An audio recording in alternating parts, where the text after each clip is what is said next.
Good morning, good afternoon, or good night, depending on which part of the world you're in. I'm your host, Tim Harris, and this is Tech Anarchy, episode number 6. With me, as always, is our co-host, Jennifer Ruggiero. Jennifer, how are you today? I am wonderful, Tim. How are you? I'm doing great. It's Sunday. It is Sunday. And you know what? I am taking a staycation this week. So I'm really happy because my Sunday is not a typical Sunday. It's actually, just like a holiday, right? So that's good. Oh, really? So define the attributes of a staycation. What exactly makes it a staycation? A staycation is a vacation where you do not travel anywhere or anywhere for any trips. I'll be making like a day trip here and there, but that's about it. So I really just plan on catching up on things in the home, catching up on maybe some bills and cleaning and, I don't know, tedious things that you have to do at home, So I hope you don't mind, but I think I'm going to use the term staycation. My wife and I, we did the same thing yesterday, and we did a bunch of chores around the house, and then we were probably the only couple doing our grocery shopping at about 10:30 at night. Wow. And so, yeah, we kind of bothered the guy standing behind us with just a six-pack. Here we are, we're doing our grocery shopping just because we didn't want to do it today. So yeah, well, it's so busy, those stores on Sundays, Exactly. Yeah, so I don't blame you for going at night. And plus, I believe, lately we've been talking about deals, right? And I don't know if I'm just kind of seeing things, but I think there are more items on the shelves Saturday night than there are Sunday.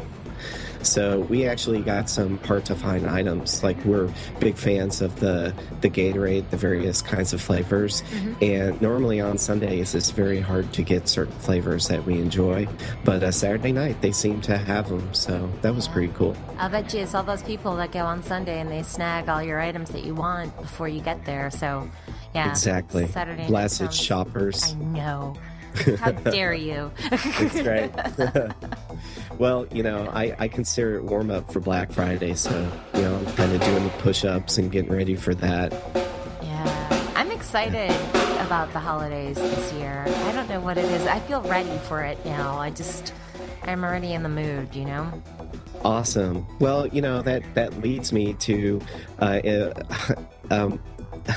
a little question that I have for you in that when exactly is a good time to start with the Christmas lights and actually celebrating Christmas? What time is that? Like, is there a specific day of the year that you're looking forward to?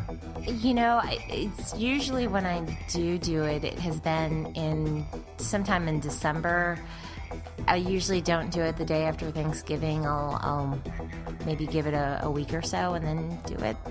So, but I don't know. I mean, I know I saw a friend of mine online that put up his tree yesterday. So, some people start quite early. And then I have friends that wait until Christmas Day, and that's when they put up their decoration. They put up their tree on that day and keep it up throughout January. How about you? Right. Well, normally, we do it the day after Thanksgiving. Mm-hmm. So, I'm kind of exhausted from Black Friday, and it's kind of, we'll put up the tree in the morning sometime, maybe family's still over. But yeah, we kind of wait for an actual day, like a holiday, to do something to start the festivities. And I just find it interesting that some people don't. Like, I'm driving around my neighborhood and there are already people with their Christmas lights on. And then SNL covered it. It covered Christmas. It covered the same topic in their show last night, and I'll have to post some of the videos online. They were pretty funny. That's interesting. I'll have to take a look at that when you get the links for it. I don't understand why they feel that maybe they just really want to be in the mood and it cheers them up and it makes them feel good, so they jump on it. Well, I'll tell you what, I really want to be in the mood too, and that's kind of why I had our show topic selected for today. being the top 12 apps which inspire or help you shop this holiday season. So we'll cover that later today. Yay! I'm looking forward to that part. Yeah, cue the sleigh bells, right? Right, exactly. and then I guess you didn't get to watch SNL, but did you get a chance to find online the Blockbuster video, their Blockbuster skit that they ran? Their Blockbuster memorial. Yeah, I did. I watched it this morning, and it was funny. It was very funny, and it's also sad, right? They were around since 1985, and it's and I guess just the end of their business model. It doesn't work. The thing that was missing from the skit was Van Halen. Was the color purple in shirts and the jeans, where you rolled them up at the very bottom, and maybe some high tops, Ellie Gear shoes. I mean, it would have been great. Yeah, Ellie Gear.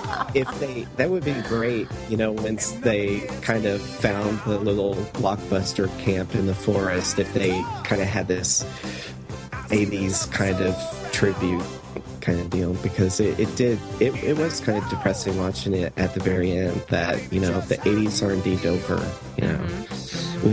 There's no bringing it back, but to those of us that did kind of live through that time period, I guess there's always a place in the forest where we can retreat to. You all, if you haven't watched it, you need to check it out. It's just Google SNL Blockbuster and it'll pop up. And I'll definitely try to post it in the Google Plus page, which does actually lead me to Tech Anarchy news. We do have an official Google Plus page now. It's you just do a search for, I believe, google.com/Tech Anarchy Social, and you'll find the Google Plus page. I think that you have to put a plus before it, right? So it'd be, don't you? Google.com/plus, like the plus sign, Tech Anarchy Social? Anarchy Social. Yes, that is correct. So would you mind saying that again, just so sure. I don't... Google.com/plus Tech Anarchy Social. And that plus is actually the plus symbol, not PLUS. Ah, there you go. Okay, now we come up. Great. Thanks, Jennifer. Sure. Yeah, so if you go to the Plus Tech Anarchy Social, you'll be greeted by the cover photo, and I tried to be random with the cover photo every week, and this week's cover photo is a Black Friday crowd, actually. This is great. I love how you change it up like that. That's such a good photo, and very appropriate for right now. I wonder what they were in line to get. I wonder what they're. I guess just to get in the door. Walmart. That's a Walmart. Okay, everyone needs to go take a look at the picture here on the cover photo. That's crazy. I kid you not, it looks like a scene from Walking Dead. They look all so stressed, and that's so funny. Yeah. Oh, jeez. Oh. But it's fun. I'll never do Black Friday at a Walmart, although I did do it once, and I believe I brought this up in a previous episode, and that was with my wife, and that was crazy. I don't know what it is about Walmart. Maybe it's because the logo is blue, the color blue. But there's something about Walmart that makes a lot of people want to go at the same time. And I can't deal. Even when I went to the Fresh Market last night, and they have more narrow aisles, especially around the produce, and I get aggravated when there's people around me. Like, I want to do my shopping and not bump into people or have to, and have tight space. I don't like that. And so if Fresh Market on a Saturday evening annoys me, there's no way I'd be able to survive a Walmart on Black Friday. Not ever. Wow. So you would be in the middle of this crowd screaming Yeah, I'd be waiting in my car for the person who... For the last person. Good luck for that, because I don't think there is a last person on Black Friday at Walmart. No. So I wonder, they're probably, I'm thinking they're open, I think they were last year on Thanksgiving, and they started the specials maybe on Thanksgiving evening, right? Oh, so I'm glad you brought that up, because I do believe you're right, and more stores are doing the same this year, which kind of leads me to a few questions, and I don't know if you know off the top of your head, but so are the stores going to open the night of Thanksgiving and then close and then reopen for Black Friday, or are they going to always stay open? I think Walmart is a 24-hour store, but a lot of the ones that will be open, I believe they'll open for a few hours, close, and then reopen. Okay, so then shoppers should expect different deals for different times to go into the store. That's what I'm thinking. Yeah, definitely. I would just keep up with,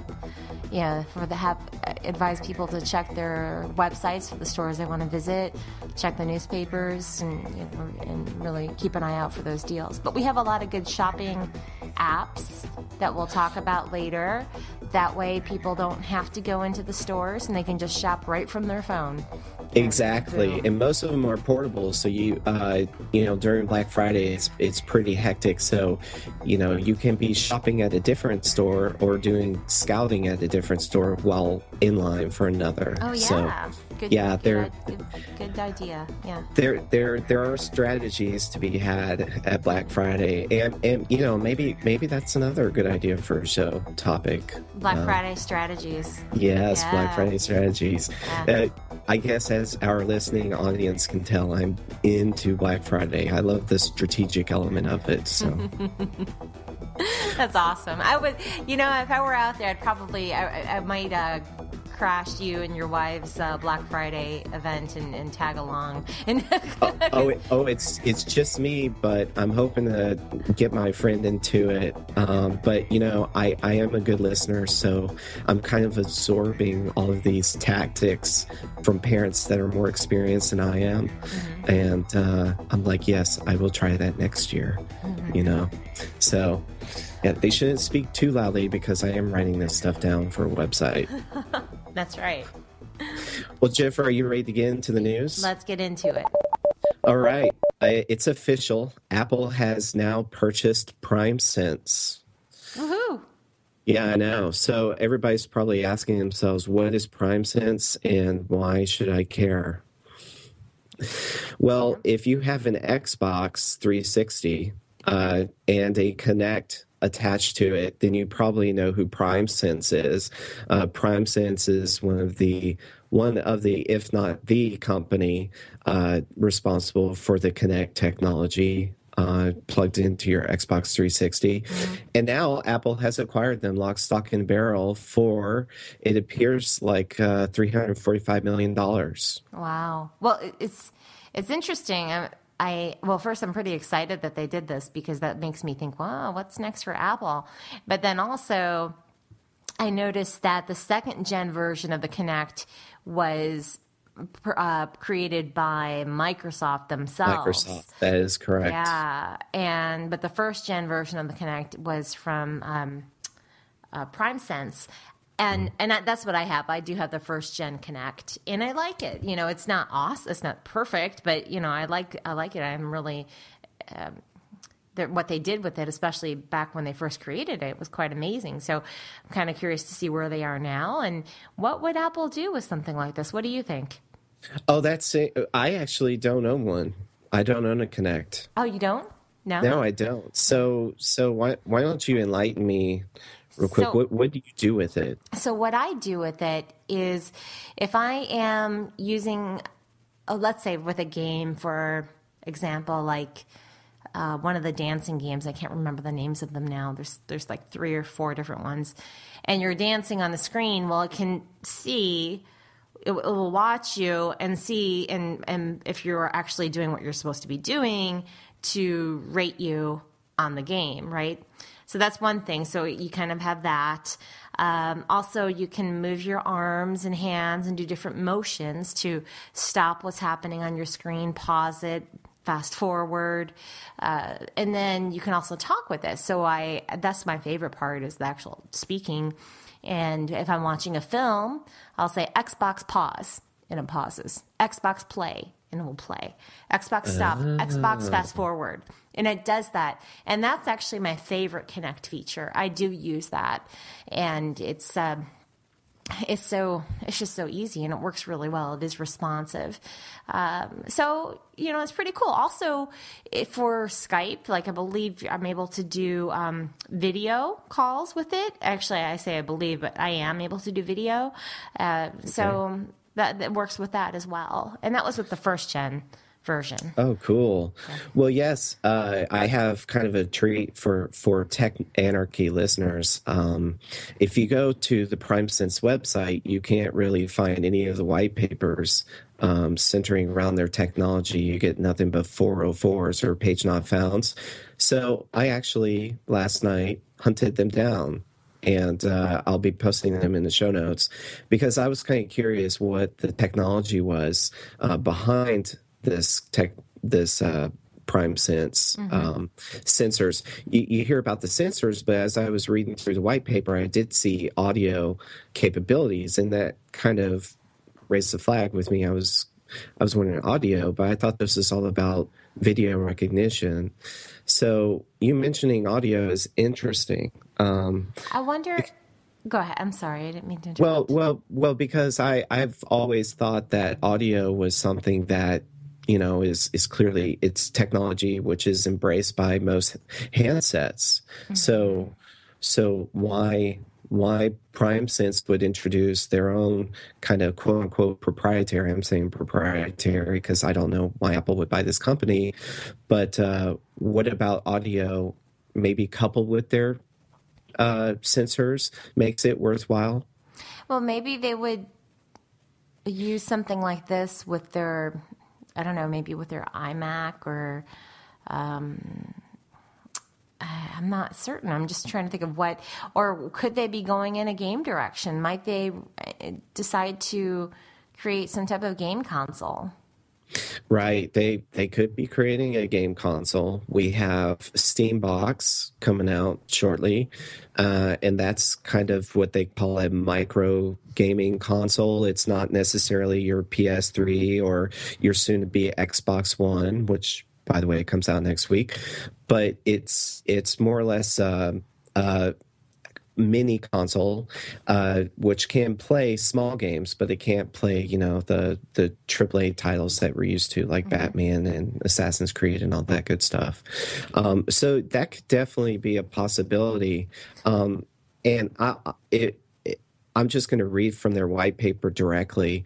Their sensor, the main benefits of the PrimeSense sensors is that it has an ultra small form factor, smallest in the world. Nice. Best depth performance. Mm-hmm. And when they say depth, you kind of have to look at the white paper in correlation with what the sensor actually gives to an API for developers. Mm-hmm. And when they talk about depth, you can actually see people in the foreground, and they're maybe whiter than people in the background who may be kind of a gray, and then the very back of the room, which would be a pitch black. So they're definitely able to capture proximity. Another benefit is it's a thin host, which that's interesting. A host for what? Low power. That coupled with Bluetooth is interesting. Proven mass market scalability. Well, we know that because we see it in the Connect, and mass consumer market product price point, which I'm sure is why Apple purchased them. Mm-hmm.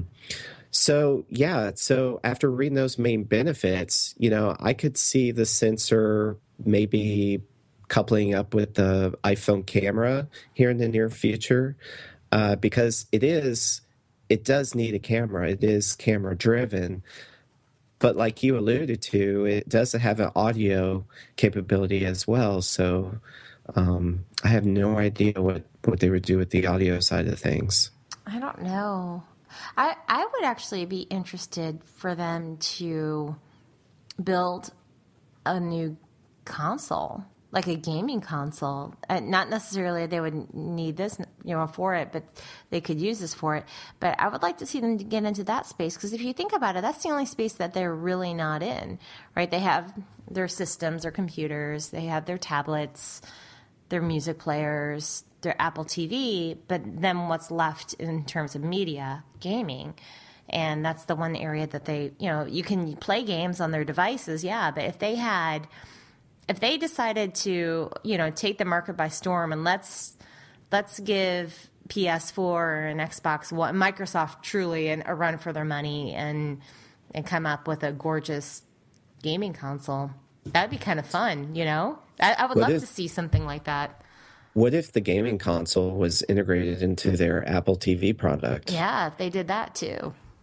Then maybe they could have different tiers of Apple TV, just one that would be for, people that didn't want that, or I don't know. But then again, I guess with cloud-based games, I guess they could use the Apple TV if it had enough. Oh, I don't know. The key to TV is apps. Mm-hmm. And right now, you're pretty much just seeing streaming apps available for Samsung, Sony, and other brands of television set. But what you can't do, and what the mini consoles provide, other than being able to play small games like Angry Birds, is that you can also interact with other kinds of apps. So all of a sudden, Apple TV becomes a center for your email. It becomes a center for your flip book. It becomes a center for your RSS feeds. It becomes a center for your podcasting. The TV does turn into a computer at that point. And I've heard rumors, two actually, that I find interesting. One is that Apple plans to distribute multiple sizes of television. That's one.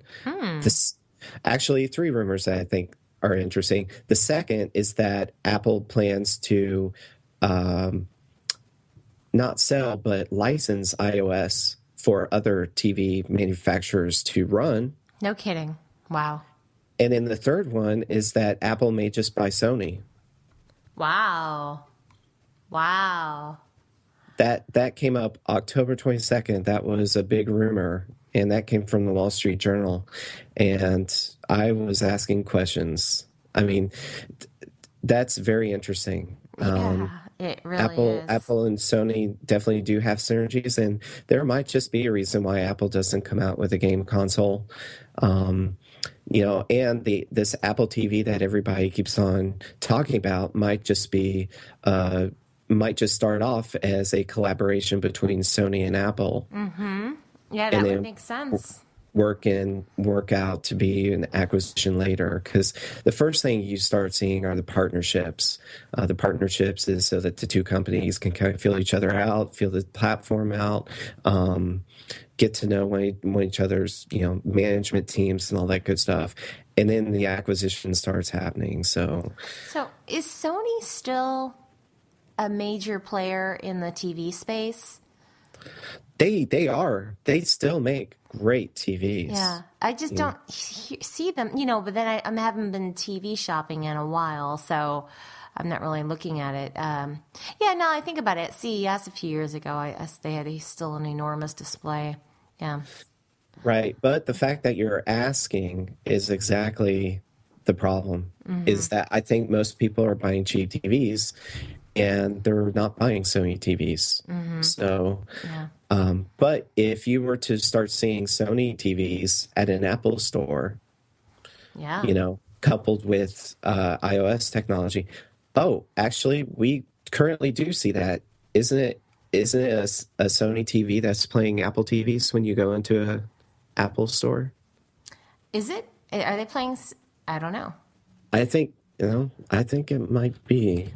Now, with the displays on the phones, I always hear, Apple uses Samsung displays. And is that still the case? And if that were the case, then I guess by them acquiring Sony, if they were to do that, then they could use their technology for displays. Exactly. Yeah. Displays, iOS. Yeah. Plus, that gets Apple into the PC space. Really interesting. I think next year is going to be an interesting time, especially from a business or financial perspective, because next year should be the last year for the interest rates being so low. So that would be the perfect time for companies to acquire one another. Interesting. So yeah, 2014 is definitely going to be packed with some news items. Yeah. Yeah. Actually, so Sony Bravia TV is used for the Apple TV demos. So they've already started. Wow, they have. Look at that. Huh. Isn't that interesting? Interesting. So who knows? Yeah, it's very interesting. Oh my goodness. But then something else in the news, which I thought was interesting, is Jennifer, I don't know if this is your alma mater or not, but North Carolina State came out with an interesting proposal. Oh, no, I did not go to State. I am in the UNC family. But so what kind of proposal? Well, they came up with a way to charge your electric vehicle. And, for those of you who don't have electric vehicles, you probably will in 10 years, to instantly charge while driving down the highway. Oh, is this from solar energy or something, or how is that working? It's from a new proprietary method in which they call wireless power transfer. Mm-hmm. And it's a way to charge the vehicle via wireless. Wow, interesting. So in a previous episode, Tech Anarchy listeners may remember me blabbering about USB wireless spec and how I'm so excited about it. Mm-hmm. Well, they are using some of the same core concepts in the protocol to power this EV vehicle going down the highway. Very cool. Yeah.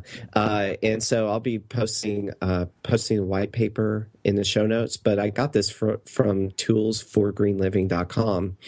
And it's interesting because the university kind of messed around with different ways to power the vehicle. That was one of the uses that they thought would be most beneficial for the user, was to power or to charge an EV vehicle. So when you read the white paper, it's interesting to read about all of the different approaches that they took and some of the problems that arose. One of which was one of the problems was that they started using large transmitter coils because, the problem with EV charging is the fact that you have to charge. It takes a while to charge the EV. So they obviously started with large transmitter coils to do the charging.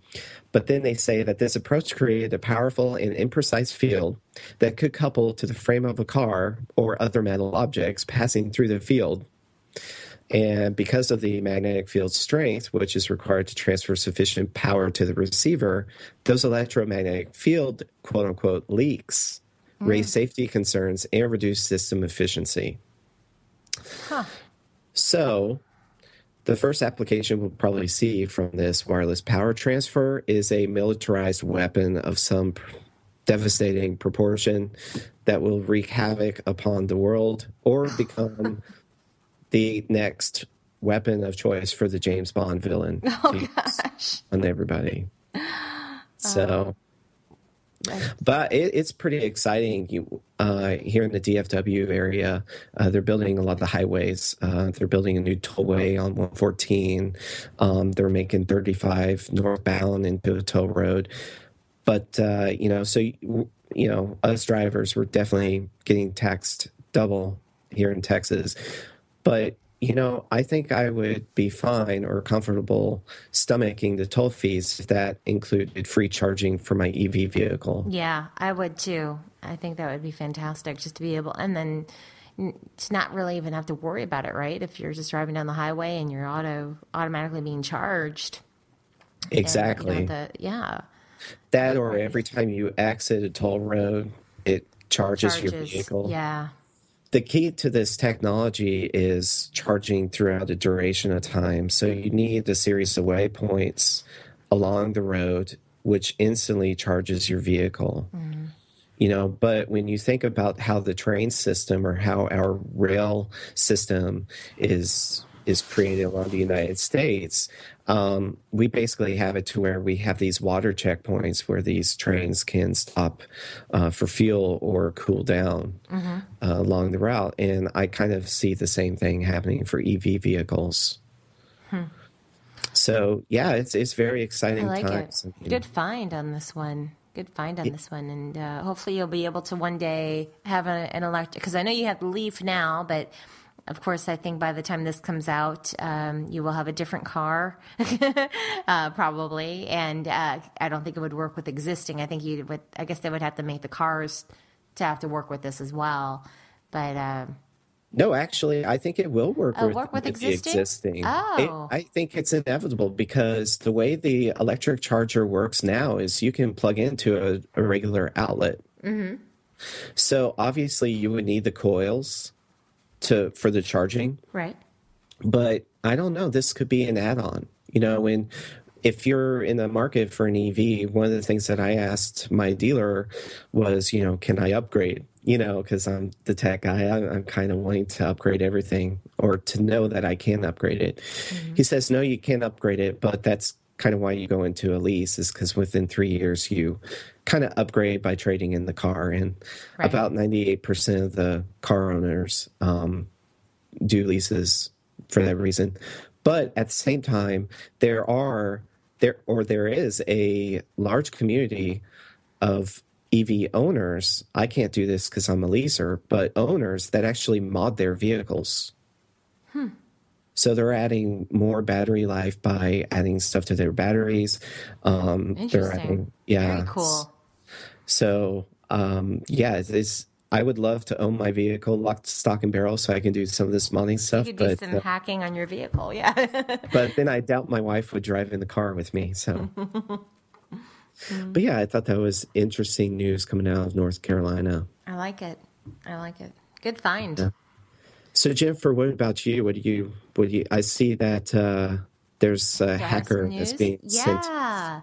So I found an article in the Vancouver Sun that is about an anonymous affiliated hacker that was sentenced to 10 years in an Occupy Wall Street case. He's a hacktivist named Jeremy Hammond, and he broke into some law enforcement sites. And the thing is that this fellow was... let me read this here. So, Jeremy Hammond told a Manhattan federal judge that his goal was to expose injustices by the private intelligence industry when he joined forces with Anonymous, the loosely organized worldwide hacking group, which you probably know about. I like how they say loosely organized, yet they have one of the most brilliant marketing. They have the most brilliant marketing on the face of this planet. I think someone equated to the peace sign in the 70s. Is it part of the peace sign? Well, you mean equated? Oh, I see what you're saying. Anonymous Yeah, it is probably. You're right, because everyone knows when you see that, that's anonymous, right? I mean, who doesn't? Well, maybe my parents might not, but the majority of people do. When you see that face, it's anonymous. So I bet you if your parents saw that face, they'd think of a hacker. Maybe so. I should get a picture and say, what do you think of when you see this? And see what they say. This is no way a test. So he says, yes, I broke the law, but I believe sometimes laws must be broken in order to make room for change. And, and I agree with that. I think 10 years is a little bit harsh for this fellow. I think if you are exposing something, with, I don't know, it's so, tricky, you know. Well, okay, so first off, when you quoted, yes, I broke the law, but I believe sometimes laws must be broken in order to make room for change. I was scouring the web for a Batman quote because that sounded like a Batman quote, but I couldn't find any. I could Maybe not it find. is. Maybe it is a Batman quote. So, comic readers, if I know you're out there, if you can tell me whether or not this is a Batman quote, I need to know. But at the same time, laws do not have to be broken. And as an artist, I have to say that there are other ways to inform the population than breaking the law. And Renaissance painters did this quite effectively during the time where the Vatican held their grip on what art was, or what it meant to be an artist, or what it meant to be, your own entrepreneur. Because at the time, most artists were their own business leaders, and artists knew how to follow the rules and still propagate the message. And Bill Maher is a great example of this on HBO. He does not break any laws, but he does do a great job of publicizing some of the injustices, not all, that's happening out there. But it was also Bill Maher that interviewed Julian Assange live on his TV show. So, and not anonymous, so. Yeah, that's true. Yeah, that's true. I mean, there are legal ways of getting the message across rather than hacking. But I don't know. I'm playing I'm on the Batman fence. I'm playing Batman Arkham Origins right now, so this is fresh in my mind because it is the theme of the entire game. It's you're Batman, you've been Batman for 2 years, so it's kind of a prequel to everything you know about Batman. And Batman is more or less a masked vigilante. And throughout the game, you actually become the protector of good. You decide to use the law. You decide to inform policemen of certain things. So when thinking of anonymous, I do see this as I do see them as vigilantes. But at the same time, I wish they were a little more coordinated in their approach, because I do see them as a force for good if they just did not break the law and they used the methods in which they possess, in a legal manner. Do you know how many people are in Anonymous? I wish I did, but that would, I might be killed. I have no idea. And then also, how does someone become a part of it? Like, how does a hacker become part of Anonymous? I'm wondering, I didn't like that. Do they find them and they say, "Hey, would you like to join us?" Or I'm kind of curious. I didn't like that about the article, because from what I heard, there are people that claim to be part of Anonymous who are not, and there are those in the inner circle of Anonymous, and they are definitely an organization. But then you have your more finite organizations like WikiLeaks, which is more, which has a media and a PR element to it. That Anonymous can be a tool for WikiLeaks to, find information or whatever. But I don't think there's any, like, quote unquote ritual that someone has to go through in order to become a member of Anonymous. I would think that they would just be invited, like, it's like their work is being known. Maybe they know someone, and I don't know. Even to invite incriminates. These people, some of them willingly know that they're going to be breaking the law. So, if you're a member of Anonymous, you're not just going to go up and do a secret handshake, because that your picture's being taken.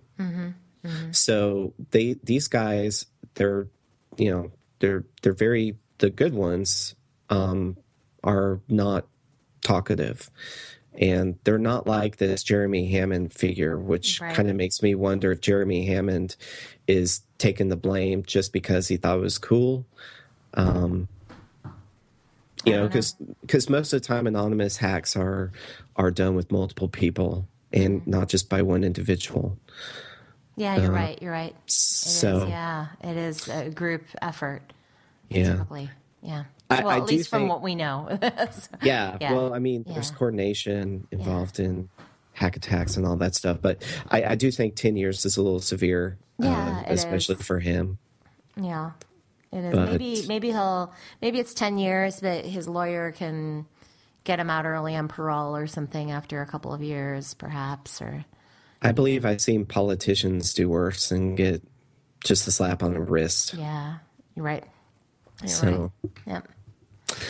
but yeah, this is interesting to see hackers back in the news. We haven't seen hackers in the news for a long time, and I just recently heard about, I believe, 16 secret government covert agencies, and one of which is created just for hacking groups like Anonymous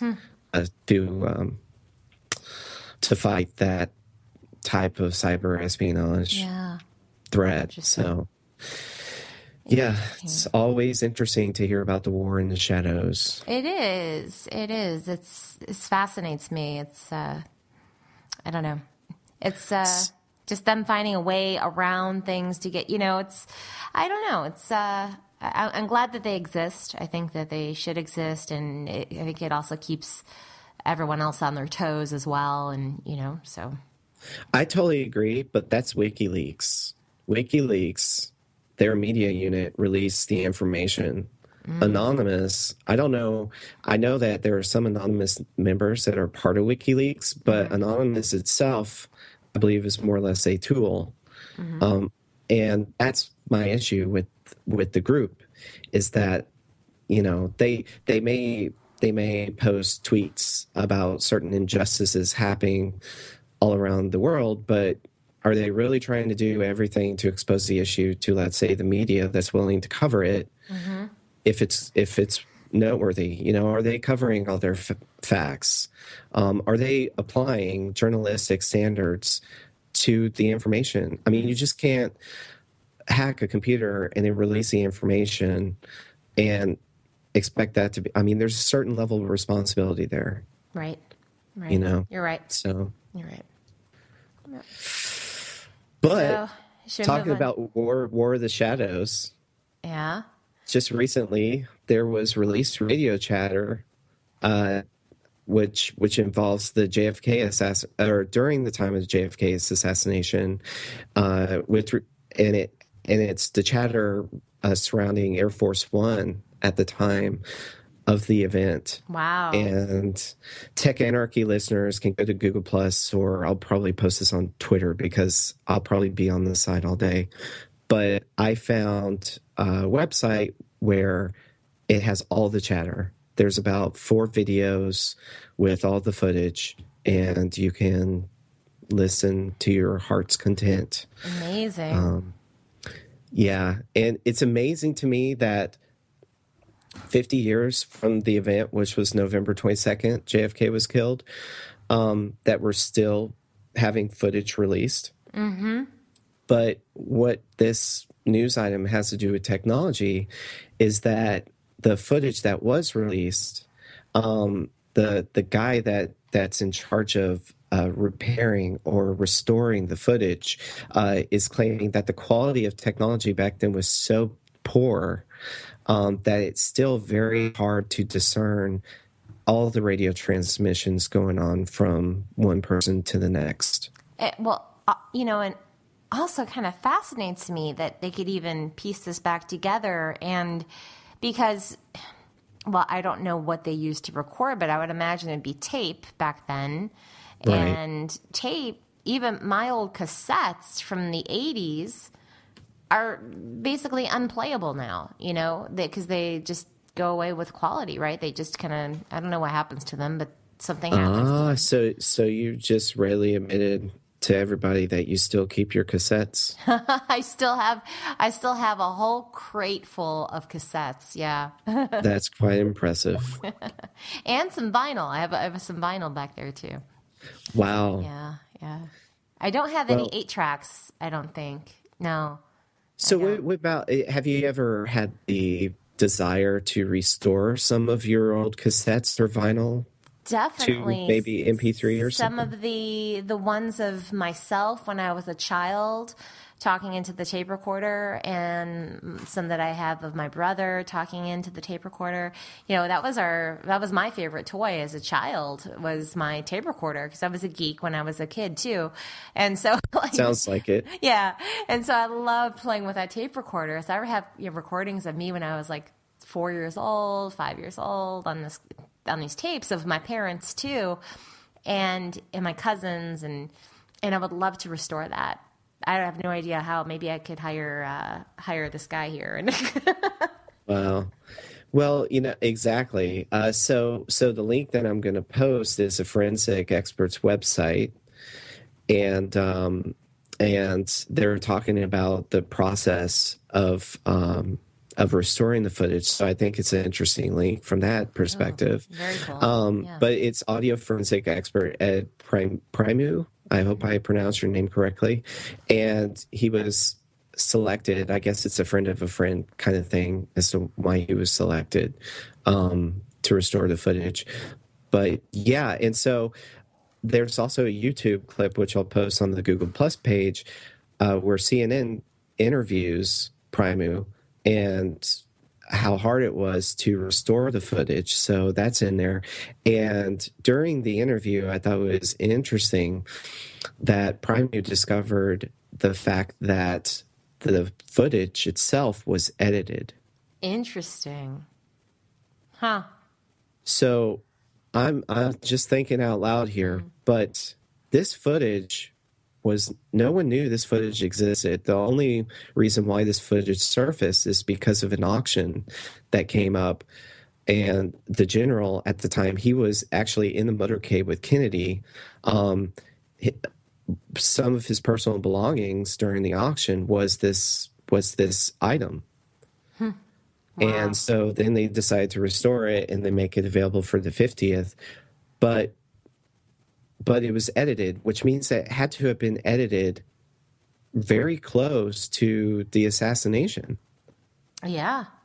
I mean, Isn't that but it was interesting? kept under the safekeeping of a general. So, you know, What a cool find, though, for this to come out during the 50-year anniversary of the.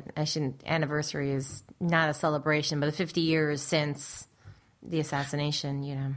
So. yeah, I think, because Meet the Press covered it this weekend, and I believe the anniversary or the word anniversary is to celebrate the life of JFK and the presidency that he could have had he lived on for, I believe it was 3 more years for his second term.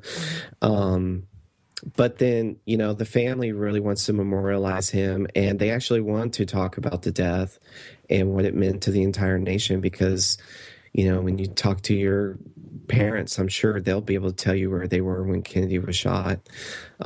It's part of the part of history. Yeah, it's a huge piece of history. Kind of like with us, with our generation, we know exactly what we were doing during 9/11. 9/11. I remember that day more clear than any other day, or for the most part.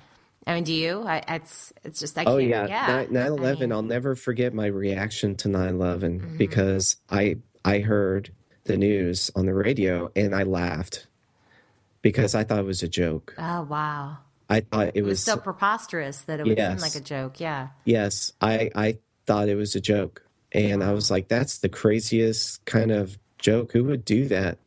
That was like a War of the Worlds kind of thing, or Yeah.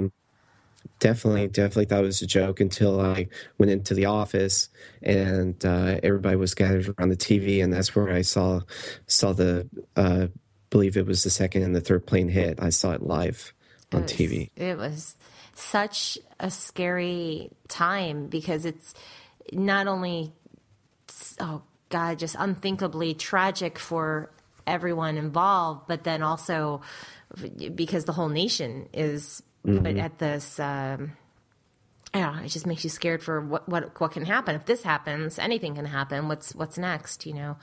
And Definitely. that's probably kind of what people felt when Kennedy was assassinated. Like, oh, wow, they can do this to our president. Now what? You know? Exactly. Yeah. Yeah. But I think that's where the anniversary comes into play because we did do, I believe, a good job as a nation moving forward. And, and I believe Kennedy's legacy lives on to this day. It does, yeah. Speaking of his legacy, matter of fact, the night before my wedding, I stayed at the Hilton where JFK stayed the last night he was on this planet. Wow. Yeah, in Fort Worth, Texas. So Wow. speaking of legacy, you every floor of the hotel, they have pictures from JFK leaving the hotel framed.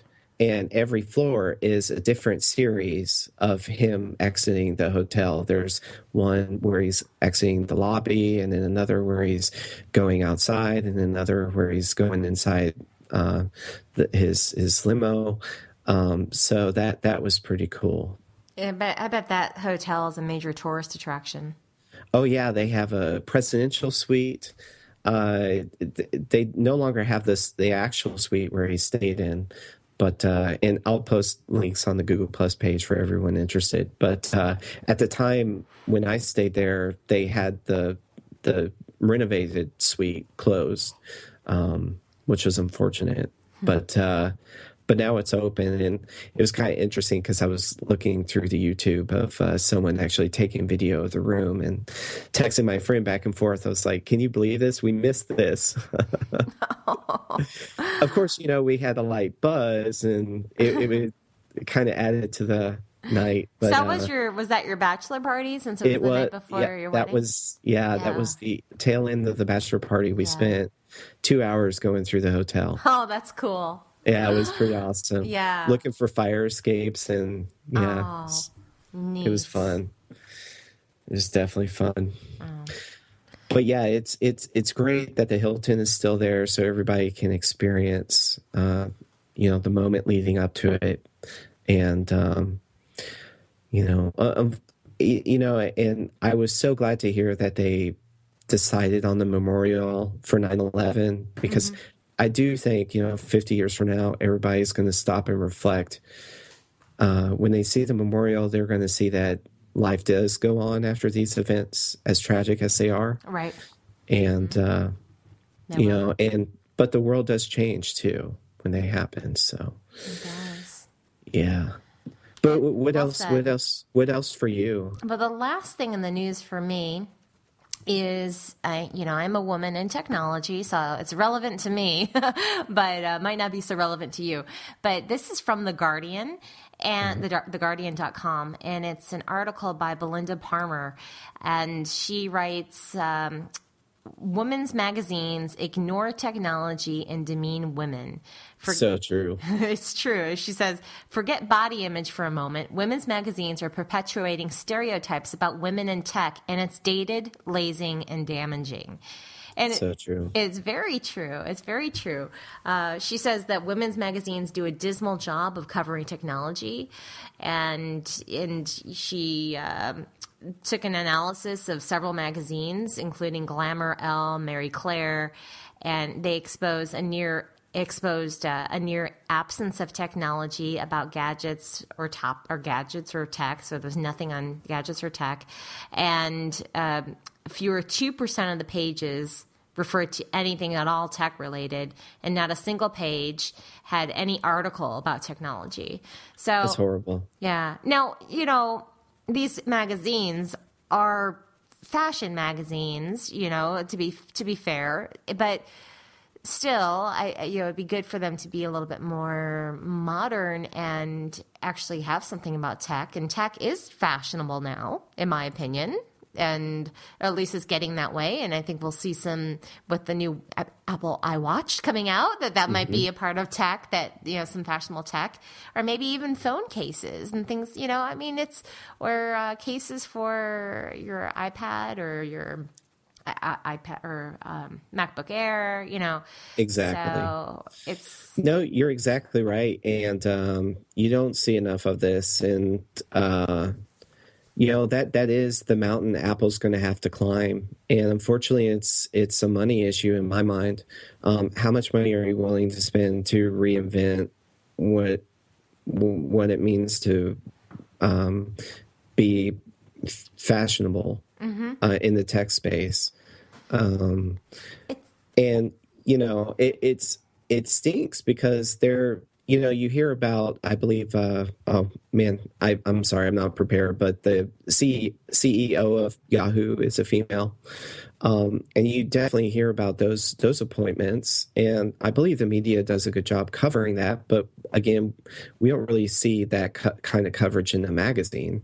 Mm-hmm. No, you in don't. a female magazine. You don't. It's interesting. She also quoted here, she said, women spend more than smartphones than men. They spend about 1.5 times as much on technology and influence 57% of the new technology purchases. Yet the glossy magazines have yet to acknowledge that women are now fully involved as tech consumers. So that's true. I really, they're kind of missing the boat here. They need to expand and not just create these magazines that focus on cooking and, I don't know, boring stuff. And Jennifer, that's exactly why you're here on the show, and that's why I enjoy your presence every morning we record, because you bring that element to technology, which I feel is so important. And quite honestly, I'm using air quotes here. It keeps me grounded. But you do have a unique perspective to tech, and one that I wish more women are able to share in. My wife is a teacher, and tech is forced upon her in a rather ad hoc way. I'm not a big fan of what the school system does and their treatment of tech and how they just dump it in the teachers' laps. But then at the same time, I feel like if my wife was kind of slowly introduced through tech, through these magazines and talk shows and whatnot, she would be more open and into the conversation. Yeah. But right now, and I don't blame her, she just doesn't want anything to do with it because, she's forced to learn it. Her occupation just demands that she's tested on this stuff. And that's never a good. I was never tested on tech before I got into it. I just moved into it. That was kind of natural for me to do. Exactly. But with her, she's tested, and they have to go through several hours of training, and that makes it not fun. If you're not passionate about it and it's not part of your everyday life, then to be forced into it, that's kind of like being forced to take lessons, and let's say piano lessons, and you have to yep. As a music major, trust me, piano lessons. Yeah. And that was, for me, I play the piano, but I love doing it, but I didn't like the fact that I had to take lessons and have to prepare and be ready for, every week. And that was aggravating to me. And but if you do it out of your own free will, then that's a different thing. So maybe some integration in more mainstream media and magazines, and that would be helpful. With right. Technology in my mind is a tool. It's not a discipline. Right. It is a tool. When you are practicing piano, you're doing way more than practicing just a piano. There's a level of discipline that goes into practicing every single time. I mean, that translates into your job. It translates into relationships. It translates into, you successfully launching a business in the near future. Technology is just a tool. You shouldn't be drilled technology. You shouldn't have to be forced to practice it. Right. It's something like a screwdriver. I'm not tested on how to use a screwdriver, but I know to use one because it's a tool which helps me accomplish certain tasks. Exactly. You said that so well.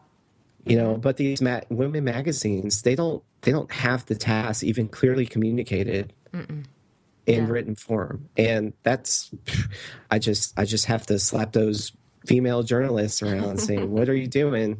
Because you can really be enlightening your readership right now. And instead, you're the reason why print media is dying, because you're not acknowledging your base.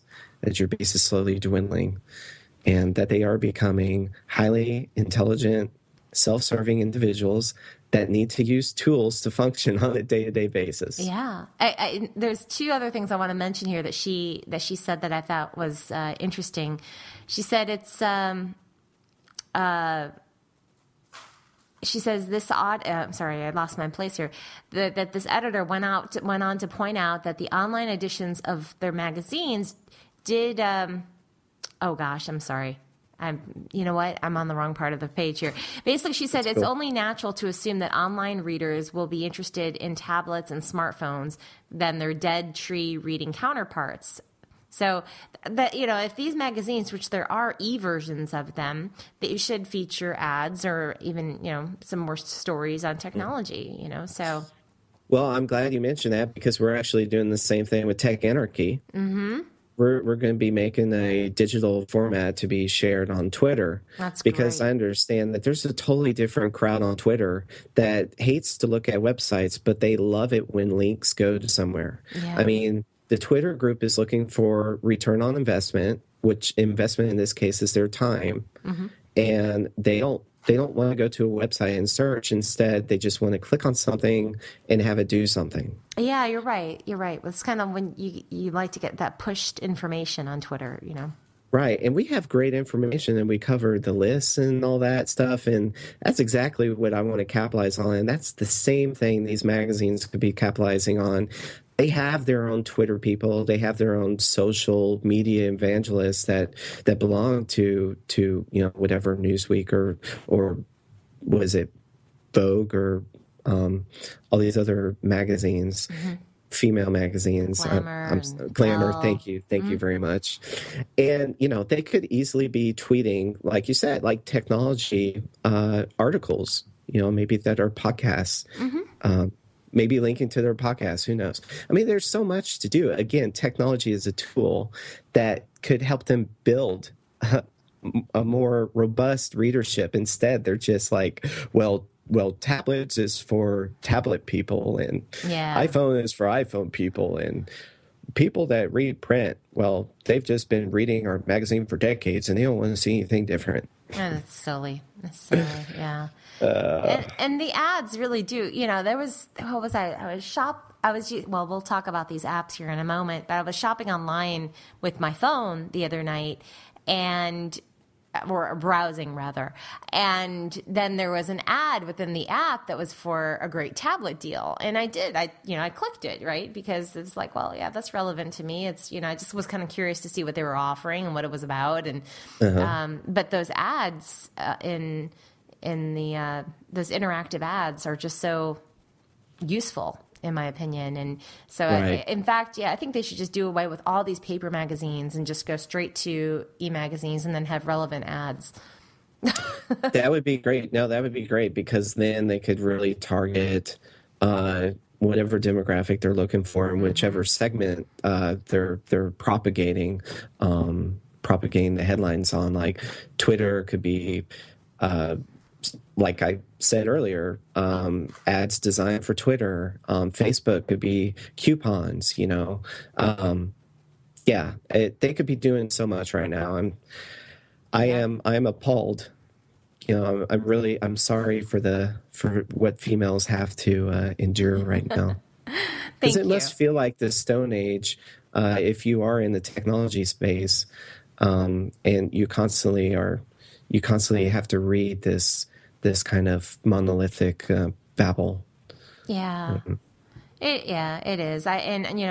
In all fairness, I don't even read those magazines anymore. Or I think I did maybe when I was, in college, but I don't anymore as a grown woman. But well, no, we're getting ready to get into our top 12 apps segment, but I just wanted to bring up the fact that my wife loves it when the catalogs come into the mail, and at the same time, I'm kind of discouraged by the people that make these catalogs, because they could be offering electronic variants of the catalog, but promoting other items. You know, and there's a discrepancy there. It's very low cost to advertise online, and when you have when you have small businesses that are barely making it. I know we talk about Black Friday, but that's really the bread and butter for these larger businesses.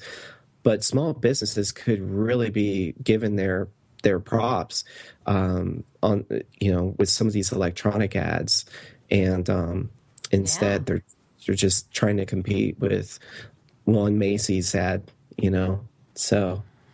You're right, and it's got to cost so much money for these companies to put out these catalogs as well, and if they could go with an e-version of them instead, and I'll tell you what, I ended up throwing away just a couple that I just received, and they're just not relevant to me. I don't even know why I received them, and.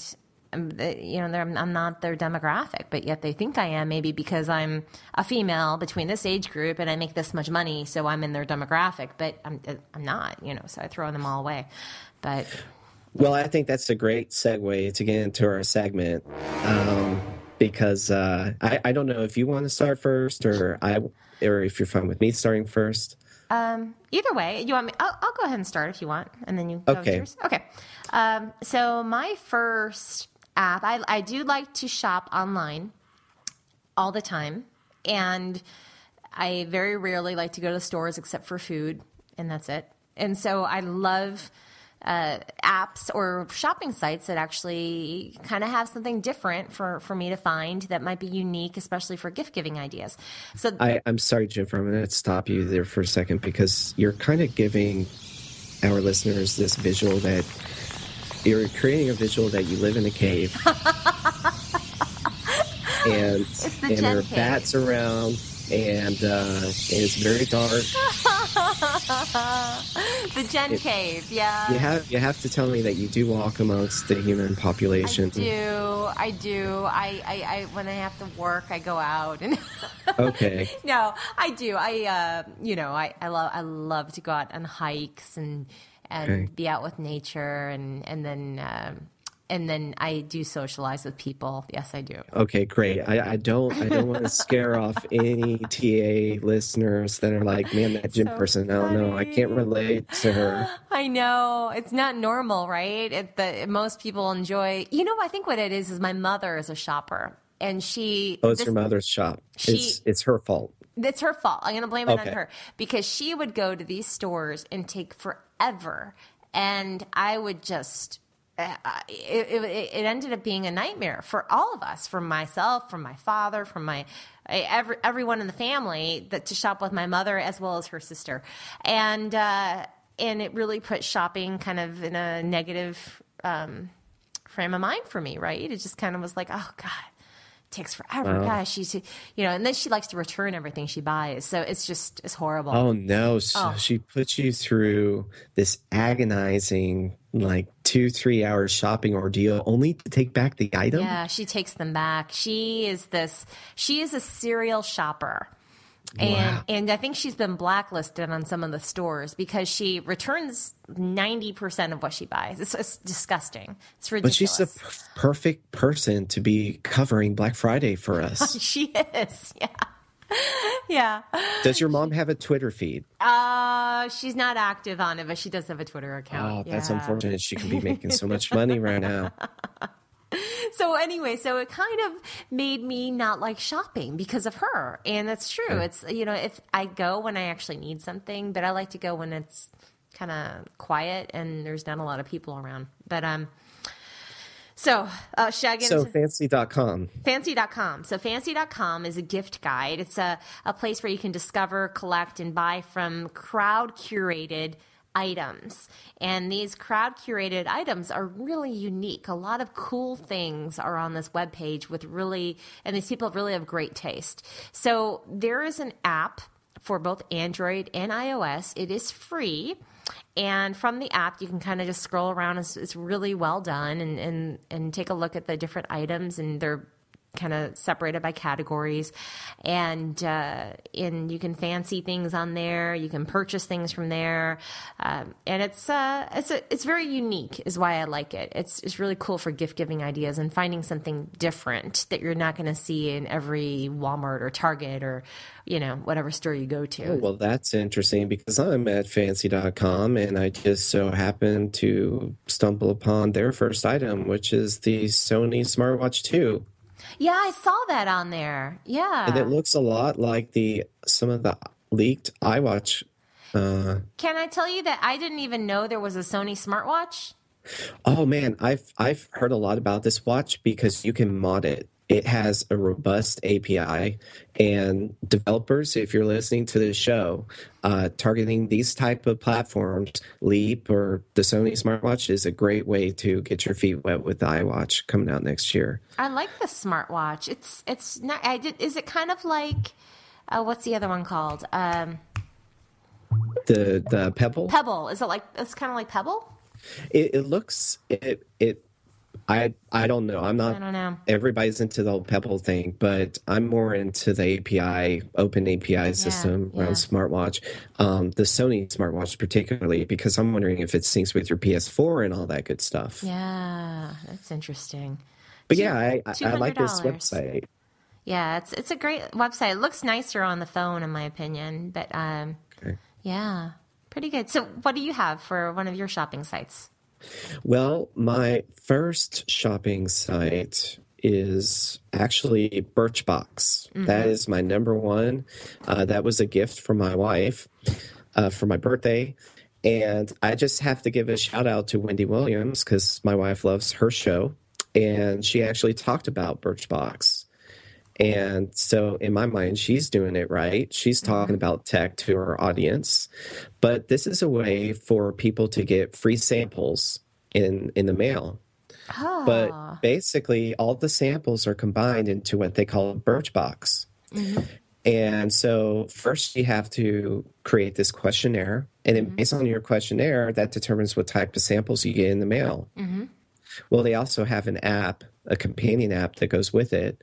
So they have a store. So all the stuff that's in the Birchbox, if you like it, you kind of have coupons, and you can actually purchase the full size version. But male, so they have a female Birchbox and a male Birchbox, and the male one is kind of more expensive. I'm sorry, I wasn't prepared with the how much it is. But the males can expect at least one big item in their Birchbox each month. And my wife was saying that her Birchbox has what they call a Birchbox Find, which is usually one complete product size something in a Birchbox. I took a look and to see, and it's $20 a month for men's, and women is $10 a month. Yeah, you must awesome. Get better things. Yes, definitely. Like the first time my first Birchbox arrived, I got a nice leather cover for a passport. I wish I had a passport. I don't have a passport. And then the second one I got was a candle, which is a really nice candle. It was like a $30 candle. Nice. So you get some real good deals in it. But then, just, it was the first time, last night was the first time that I ever applied any other foreign substance to my face, like a scrub or something. Mm-hmm, mm-hmm. So if it weren't for Birchbox, you wouldn't have tried that, right? That's right. Yeah. So, pretty and neat. I'm very particular with what goes on my face. So that's a good gift idea. It's a gift idea that keeps on giving. If you were to sign up for a year, even, like you could just do. Sign up your friends for 1 month. If they like it, they can renew. Yeah. Good idea. It's a great idea for a stocking stuffer. So, and plus, one of my cons is that it has weird stuff in the box, stuff that might not apply to you. But at the same time, like I just said, that's good. It's some things that you think are weird that you try out and, oh, that's good. Like broccoli, that's pretty good actually. Now, I've got to say something similar. This is not one of my picks, but along the same lines, there's also a version of this for dogs called barkbox.com. No way. Yeah, oh, it's great. Is And there a version for cats? I don't know if there's a cat version. That'd be interesting. Maybe meowbox.com. That was my first thought. Yeah. And it does the same thing. Basically, I do this for my dog, and he got his bark box yesterday, and he loves it. And he gets so excited because every time I get a package, he loves to see what's inside. So this one, I say, "Hey, Leo, this is for you. Look what we have, Leo." And he gets all excited, and we open it up, and there's this toy in there that he loves, and he's been playing with this toy all morning long. It's so cute. And I am signing up right now. yeah. Oh, it's great. Well, It's wait. awesome. If you're gonna sign up, let me send you a link to it, so that way, I think there might be an affiliate link or something. Like, Oh, sweet. not an affiliate, but like a referral link. Okay, great, fantastic. So I'll send you a referral for it. And I'll log in and send you my link so you can sign up under me. Awesome. I think I don't know if I get anything or not, but yeah, it's awesome. It's awesome. And he loves it. Did you see a cat version? Did you look it up? No, it went to a weird site. Okay. Users don't go to that site. It's just Link Farm. But yeah, 10% supports a rescue group. That's fantastic. Yeah, 10% goes to rescue, and so oh yeah, and if I do refer, let's see. Throw a pup a bone. Know a pup who deserves a bark box? Of course you do. For every friend you refer, you receive a free month, and they get $5 off their first subscription. Okay, so I'll send you the link. Yeah, definitely send me the link. That is awesome. Yeah. Lots of goodies here too.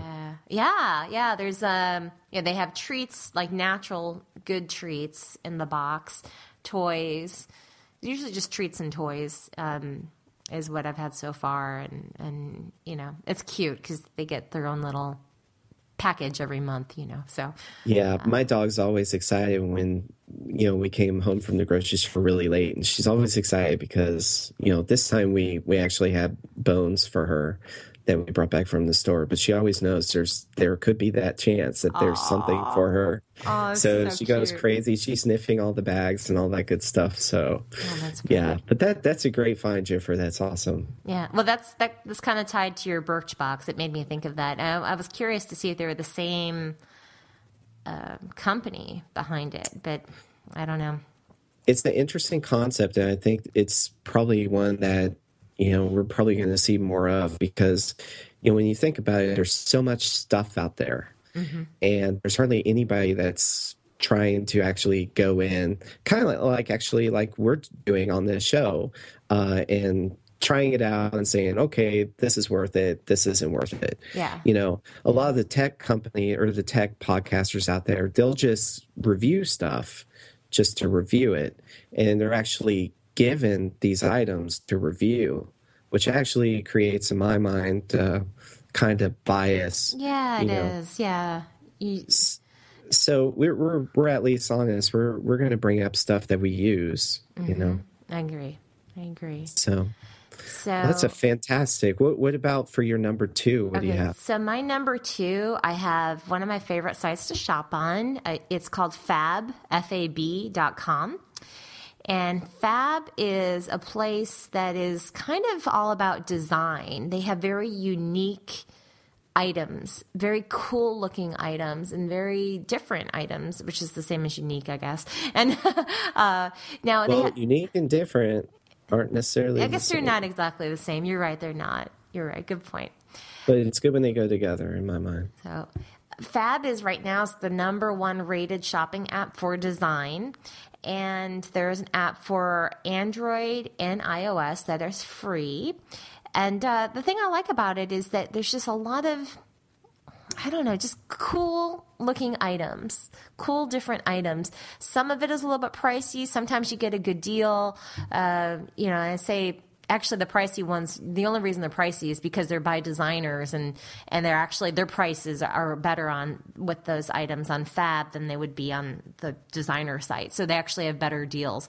But it's not like a lot of cheap stuff, basically, is what I'm saying. It's just well-made items. Well, yeah, it's I'm looking at the beer buckle antique silver. Let's see. That's by a designer. Let me pull up the website. And I believe it just is literally a tin base and rubber band I'm looking tied at to a buckle. I don't see that one, but I see a dinosaur ornament set of 3. That's only $12. But let's see. Where did you see the belt buckle? Was it under men? Men. It's I just sent you the link. Belts. Oh, okay. Let's see. That's kind of interesting. Where's the chat window? Where'd it go? Last time I mentioned the in last podcast episode, I mentioned the beer bottle opener for the iPhone case, and now here's to complement that. Here is your beer buckle antique. That's horrible. Silver. It's terrible. I don't know anyone who would buy that. I mean, wow. No, that's horrible. And is that like a guy thing? I mean, would you really want? I mean, I would never. That's like not a guy thing to have your beer bottle near, certain regions of the male buckle. Why would that's silly. It's got to be just like for a joke or something, and just as a unique, funny, silly thing. Wow, I love this site. Yeah, this is pretty cool. Different things. I think my favorite right now is the Steampunk Playing Cards 2-pack. Is that on the main page? Yes, on the main page at the bottom. Okay, let's see. It's freaking awesome. Oh, yeah. Very cool. Oh, here's a beer multi-pack where you put the mustache. There's a mustache that you put on top of the beer bottle. So when you take a swig of beer, it looks like you have a mustache on your face. Even comes in pink, so girls can have fun too. I like the baby. Okay, that's a little creepy. Beer bottle mustaches, but it's a picture of a baby. I don't like that correlation there. I don't see that one. That's awesome. Well, it's on the Beer 6-pack multi. Oh, you click there and then it. Okay. Yeah. Oh, yeah, there it is with the baby. Yeah, with the pacifier. Let's just hope that the baby is not consuming alcoholic beverage. No. That's fantastic. Yeah, it's funny. This is a cool site. Yeah, definitely install the app. It's kind of fun to browse on your phone or your tablet when you're bored, or late at night you're trying to fall asleep. That's kind of what I do is I'll do that until I fall asleep. So is there a social aspect to this application? Like if I, can I share this with the Tech Anarchy group? Can I share any of my lists?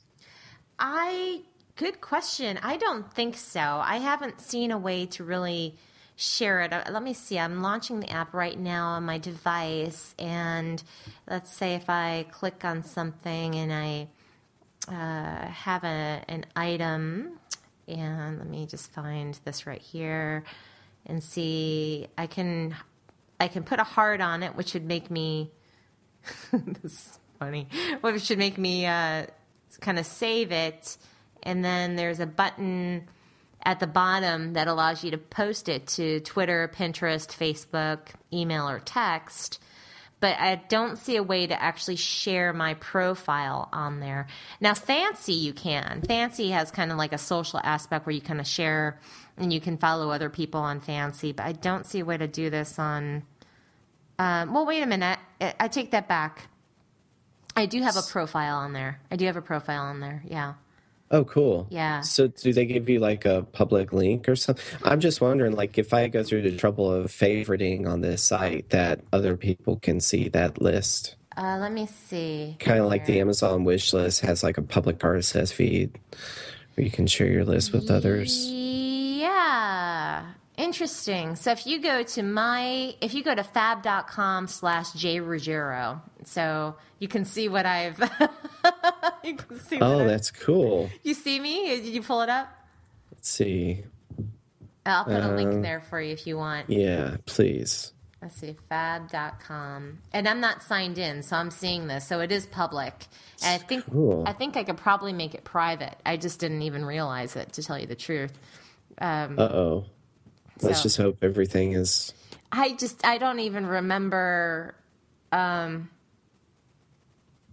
What's interesting is this dinosaur ornament set of 3. I just saw it today, and I thought I saw it for the first time. Evidently, I liked this a long time ago. A long time ago, I liked it, and I don't even remember. Weird. Yeah, and 34 other people liked it too. Yeah. This is cool. Oh, the fruit basket. Oh, that's an interesting. Cool. I think I may make a tech anarchy. Fab site. Look at this. Oh, the Batman apron. Rock on. That's awesome. That is awesome. My Christmas card, you better watch out. No, seriously, watch out. That's right. That's silly. Santa needs to be holding a knife. Yeah. Look at the Happy New Year one with the how drab they are. They're all like, they don't care. It's so funny. They're not even excited in the Happy New Year. Yeah, whatever. Sorry, I wish we had pictures to go with this. I guess we'll have to share my link on the. That's right. If you're okay with that, that's fine. Yeah, I don't mind at all. That's pretty funny. Yeah. Yeah, these guys are awesome. So this is a great site promoting the designer, I guess, and I'm assuming that a lot of the pros, when I buy a product, that a majority of the cost goes back to the designer. Is there like a breakdown? I think a lot of it would. I think they're okay. Let's see. Well, we'll just hope. Yeah, I don't see anything about that. I guess if I were to go to about, it might talk a little bit more about it. So I always want to make sure that I'm giving the designers the most amount of money possible. Yeah, I would think so. But I always like to assume the best in companies and people, and maybe that's foolish of me. And my apologies if you can hear a phone ringing in the background right now.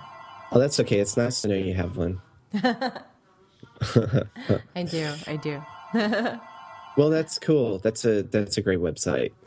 It's very cool. So I'm glad you like it. What's the next one for you? Mine is Uncrate, and it's actually an app that you can put on iOS. Mm-hmm. This is the coolest app ever, and quite honestly, like I said in my last podcast in the Tech Anarchy episode number 5, I'm not a big fan of shopping online, but I launched this Uncrate app, and now I can just stay in this app forever. It basically is the coolest gadgets I've seen, and that's saying a lot because I think I know that there are cool gadgets out there, but this is like popular science, but just for shopping. There's a lot of cool tech covered in this app, and it's kind of done in a slideshow fashion. Mm-hmm. So you just slide through the various merchandise that's being covered, and they're all new gadgets. Ooh. Except a warning that sometimes you may just come up to a slide, let's say that's like $40,000 or more, like a Jeep vehicle. Mm-hmm. Like all of a sudden that's a gadget. Okay, so I'm going to make an impulse buy, and I'm going to buy a Jeep phone. on my phone. Yeah, it's pushing it, but okay. I did absorb cheap marketing throughout this process, so they did get their money's worth, hopefully. Ooh, I'm on their website right now, and I already liked what I see on the main page. Nike X Polar Vape and Snowboard Boots. I don't snowboard, but they look cool. They look cool, and I didn't even know they existed, but that's very cool to see that the Nike snow boots are out there, and I can't imagine what Apple could do with some of the sensors in a snow boot. That would be exciting. But yeah, the app itself has a beautiful look and feel from a UX perspective. Mm-hmm. Unfortunately,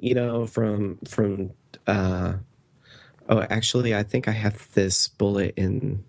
I don't think there is, unfortunately. Oh no! Now I'm looking at my list, and I think some of my items were confused with others. But yeah, gorgeous look and feel. So yeah, I really, really like the items on here. And the app is free too. I just installed it. Nice. Yeah, it has a buy button, so it's a link that takes you straight to a purchase, which is cool. It's something I'm looking for in the app. And so yeah, I really, really like the app. So yeah, I could see myself purchasing, and there's there's mostly expensive items from what I've seen. So I really like your fab.com link better because I saw some cool items for under $20. But this app's really good if you want to shop for yourself or maybe an immediate family member or whatever. Mm-hmm. So yeah, they have some very cool items, like some cool black items I would like to have covered in last week's episode are in that app. So here's a gold version of Nike Fuel Band. I saw that. Isn't that cool? I didn't know they had a gold version. Yeah. I didn't know either, but that can go with your gold iPhone 5S. Yeah. Ooh. Isn't I might that have to cool? upgrade. Yeah. Nice find. I like this app. Yeah. Yeah, it's a pretty cool app. And then, I'm kind of wondering how they got everybody on board because it's really hard to see this kind of tech centered. But not only do they have cool tech, but it's also like they have the exclusive tech items that only tech people are looking for. Like you just gravitated towards the gold version of the Nike Fuel Band Plus. So that's stuff that they have, I think. It's just cool. Very, very So cool. something for everybody in the app. Yeah, I like it.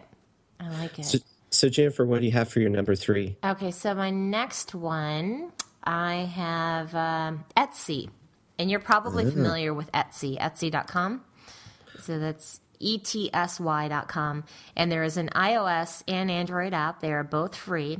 And Etsy is a marketplace where people from all over the world buy and sell their items, their unique goods. So I have a friend, for example, here locally in town that sells her pretty charms that she makes. And then Roberto Hoyos from Throwboy.com sells some of the Throwboys, some different ones that he doesn't offer on his website. He'll sell on his Etsy site. So Very cool. Yeah, that's really cool because there's over 17 million unique items with over 800,000 sellers from all over the world.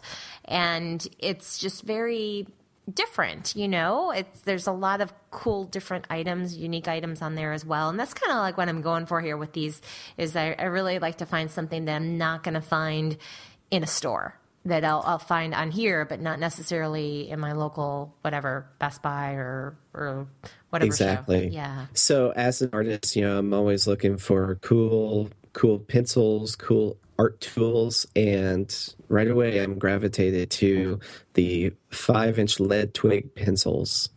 Oh, Tree branch stick, natural wood pencil pen, novelty item for parties, weddings, etc. nice. Oh, so it's a pencil pen, whatever that is. Handmade item. That's very cool. Yeah. Really. I've heard of the Etsy movement. There's craft shows and everybody just promotes Etsy like crazy. And I've seen it briefly, but I haven't really ventured onto their site like I'm doing today. And they have some interesting items. Like I'm wondering how they even make those pencils. I don't know. It's very That'd cool. be interesting to find out.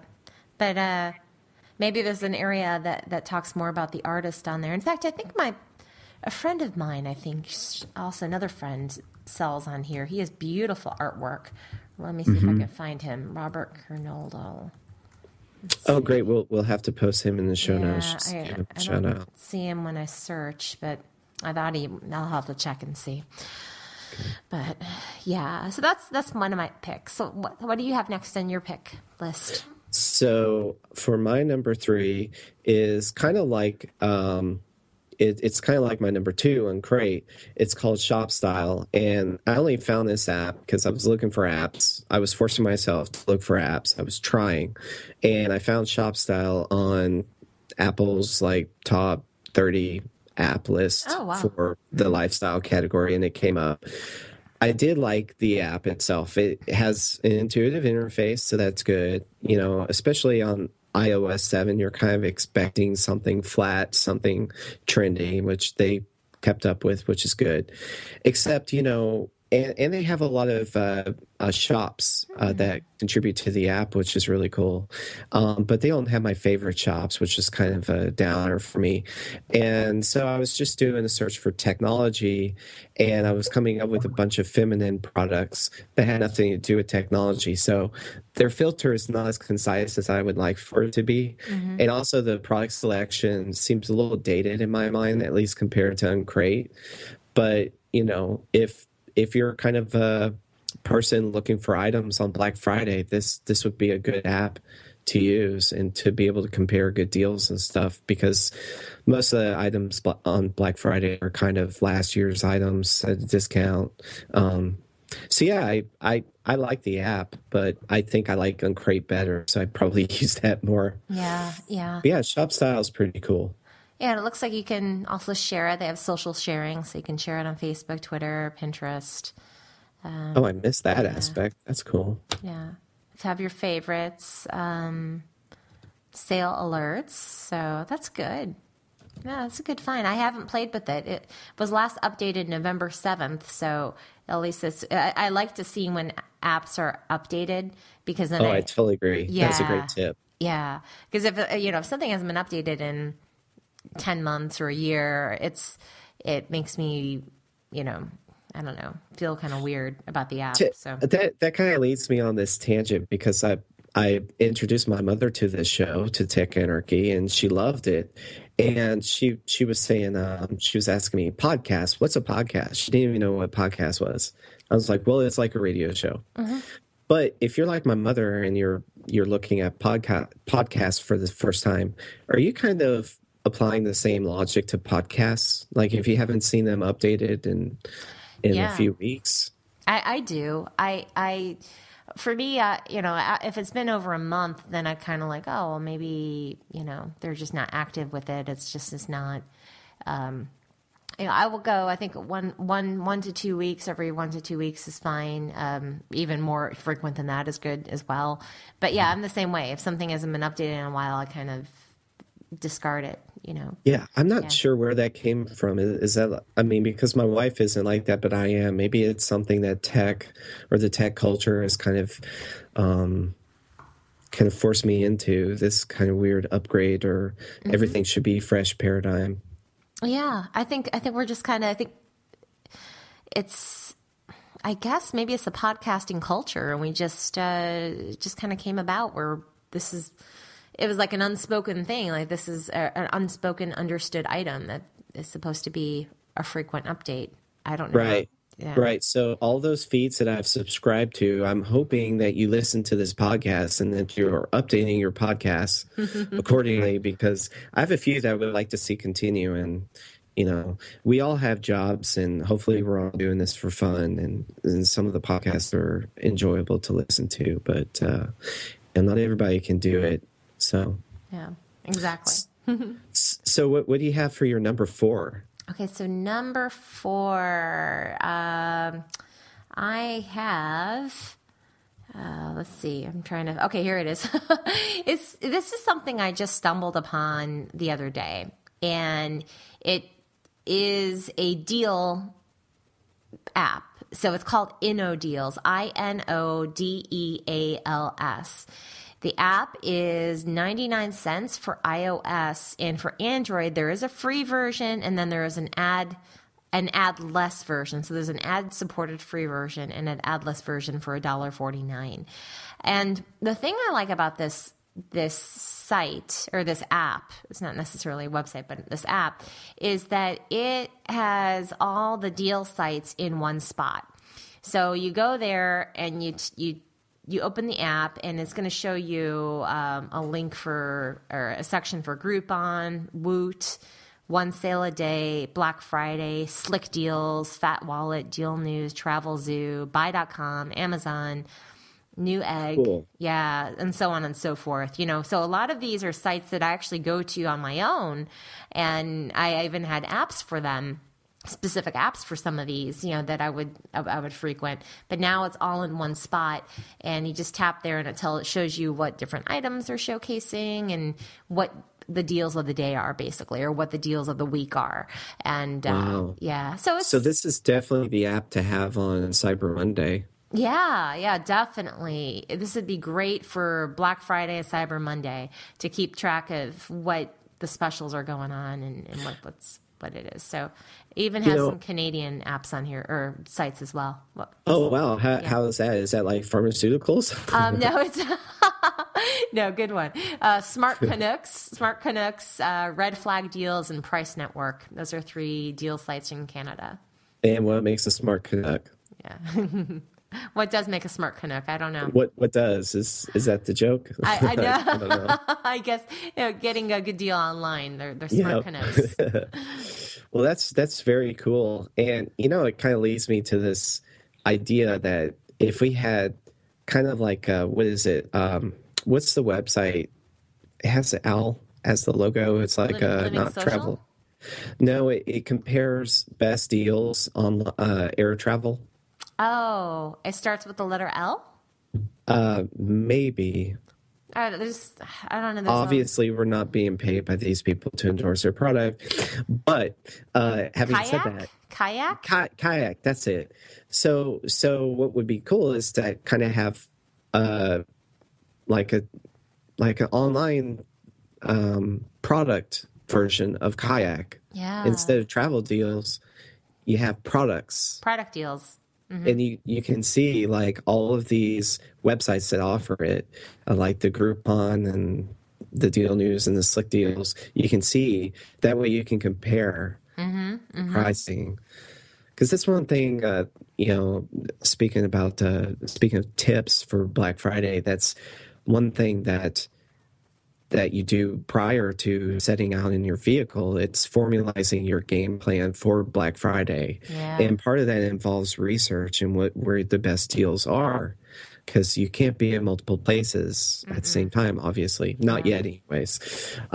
So, I see this app and I was like, man, they could easily make this into a web view. I'm trying to find a website for the I Know Deals. I'm not finding one. And that would actually be really cool. Yeah, it'd be great if they did have a website for it. I was looking for one also, and I didn't see it. Yeah. Yeah, but this is a great find. Yeah. Thanks. Yeah. So what's next on your list? So number 4 for me was, Art Circles. Mm-hmm. And this technically is not an app so you can purchase, or that you can purchase product through. But, however, having said that, a lot of my friends are very creative people, and I'm always looking for inspiration that leads me to a quote unquote creative item to purchase. Mm-hmm. And you just may or may not get like a piece of artwork. So, maybe I can buy a print of that or something like that through this application. Yeah. And it's called Art Circles. And Jennifer, I'm not sure if there's an Android version of this app, but I'll take a look. I love their iOS implementation. This is probably one of the most slick UX jobs I've ever seen before in my life, which is saying a lot. I mean, this app is a time killer. You can just start browsing for artwork just by selecting a color. Like I can pick red and it'll start generating a presentation of just red art pieces. And then you can build your query on different types of ideas, situations. Their filters are quite intuitive, in other words. And, at the same time, I'm thinking, man, Google has so much to learn from these guys, because they could be presenting search in the same manner. Oh, yeah. But they don't, because they're very stale.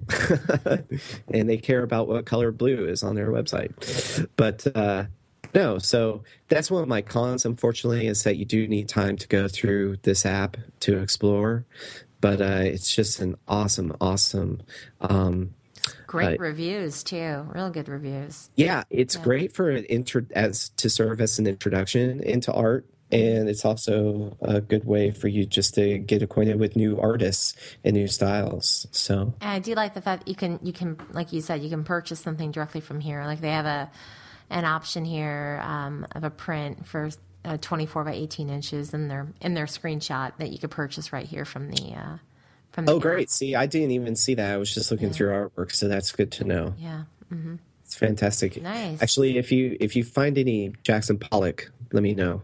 Okay. I'd be curious if you can find him by filtering through color, though. That would be interesting. I Wouldn't know what to That's a challenge. Yeah. All right. Good. So what do you have for your number 5? So number 5 is another deal site. And it's kind of similar to Inno Deals, but this one is just for its own website. It's called Daily Steals is the name of the app. It is free in iTunes. And they also have a website called dailysteals.com. And dailysteals.com offers outstanding deals up to 90% off in 5 different categories with only 24 hours to purchase the deal. Kind of like Woot does, And they have sometimes some really different, quirky things. Sometimes I'll find things on Daily Steals that I never knew that I needed until I saw it, and I still don't need those things, but I bought them on the, because oh wow, it's only $10, and why not? So I'll buy that, and so they're in your car. Yeah, they're in your passenger seat with a bunch of wires. Your car must look like a DeLorean from Back to the Future with all that stuff, right? Yeah.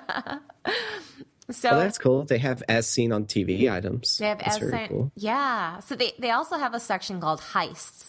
It says collections of your favorite brands and products that last for 3 days or more. So you want to definitely check out the heists. And it's just neat, So I'll browse that app on my phone, and sometimes on a whim, I'll purchase something, because it's just really pretty inexpensive, and they have a lot of affordable things on there, really good specials. So fun site to take a look at. Wow. I'm more interested in some of these items that are sold out. Yeah. The broccoli wad. Did you see that? The broccoli wad? No, I haven't seen that. That's crazy. And there are pop-ups, unfortunately. I don't think I can give you the link. Oh. Yeah, I don't have a pop-up on mine. Is it under the Healthful Heister? As seen on TV, but as seen on TV. Okay. Yeah, it just sent you a link. Oh yeah. Oh, you did. Okay. There we go. That's kind of cool. It's being the guy talking about the product is from Sopranos. Pauly. Oh, Pauly. Sopranos. Yeah. No way. Yeah, the ultimate money band. Where? That's cool. Where is that? Oh, at the bottom, broccoli. That's it right there, the broccoli wad. Yeah. Oh my God. Yeah, I remember that guy. How funny that it's him. Yeah, that's cool. Too funny. I love Flexible that. Love band that series. is made from a silicone rubber, securely holds all of your credit card, cash, and IDs. Oh, that reminds me, on the website that I saw oh man, I just lost it. Uncrate. There's this item on Uncrate where it's $100, so you really have to know if it works or doesn't work. But it just I'm sorry, I'm reminded of this product. I just have to tell everybody. So what it allows you to do is allows you to scan your bank cards and credit cards, basically all of your cards, and it combines them into one card that you carry around. Oh, I like that. How does that even happen? I don't know. That's interesting. I have no idea how that would work. It has a code, so you could select which card you want to use, and you're able to swipe it. And nice. I'm definitely going to have to post it on Tech Anarchy's Google Plus page. But that's helpful. Gosh, that's helpful. I like that. Isn't it? Yeah. But yeah, this is a cool website. I'm just looking at the dailysteals.com website, so I'm sure they have a better app, but their website's really cool. Yeah, the website is fun. Same stuff on the website as what's in the app, of course, but it's fun to look at. Yeah. Yeah. Cool. So what's number 5 for you? Well, number 5 for me is actually one everybody's familiar with. It's Twitter.com. Ah, yes. Well, what's Twitter? Or the Twitter app. What is Twitter? Well, I will tell you what Twitter is. Twitter is an area where you can spend a lot of your time just surfing through, what is it, 100, what people say with the requirement of 140 characters or less. Microblogging. I believe it's microblogging is I guess what they call it. But what I know Twitter as is I use Twitter kind of like I used Google in the past. I don't really use Google for search. I use Twitter for search because I care about real-time search, and I don't really mess around with organic search or any of that stuff anymore. Or if I'm doing a search via Google, I'm always doing a search using the profile 24 hours, the last 24 hours. But Twitter, in my mind, is a better way to do that. But you can also use Twitter search to find great deals. And that, again, leads me to one of my Black Friday strategies, is that not all of the deals are released prior to Black Friday. They are actually released the moments leading, like, right before Black Friday. So if you have Twitter, you're able to see the deals as they come through, like at 11:59 or whatever. So I guess people should follow the stores that they want to shop at, or the definitely follow the stores, but also follow people that are talking about Black Friday by simply doing a search for Black Friday. And the night of, you'd be surprised, a lot of people are doing hashtags Black Friday, found a great deal. And so you kind of have this community kind of element to Black Friday shopping. You can really find some good deals that way.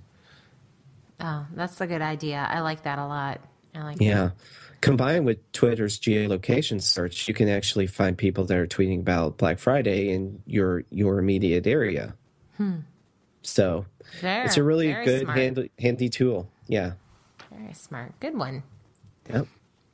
Well, should I move on to my next one? Sure. Okay. What you got for number 6? Number 6. I just found this app recently because it was in the news. And the name of the app is Bond, and it is free on iOS.